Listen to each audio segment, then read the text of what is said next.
Hazırladınız? Ha, hazırdır sifarişlərin hamısı. Hə, şu. Yollayasız gedərəm. Yaxşı. Yolla.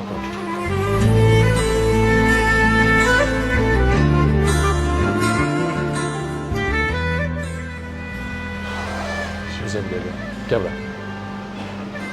Apar bu yerin matı ver ona. Həm də 30 lirasan git ki orada yemək için. Hazır, yaxşı. Hə, yazır bakalım.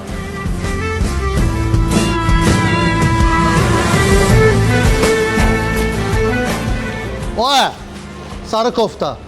Git, məhəbbətə bir dənə qəşək dönərcə. Nə mar etdiysən, hə? O tikindən o tərəfə baxsın. Qırmızı saatla giyinsin. 7 dənə qəşək dönər gətir. Yəni, pat presdən baxsan, yercə zakazı meylədən biraz caldır. Biraz caldır, nə baxsan? Yiyənlər yesin, yeməyənlər çöldə bomba hava var. Davay çıxab... Yekə, dublu sifətini göstərsən. Hoşuma gəlmirsən sən. Yemirsən sən, dava.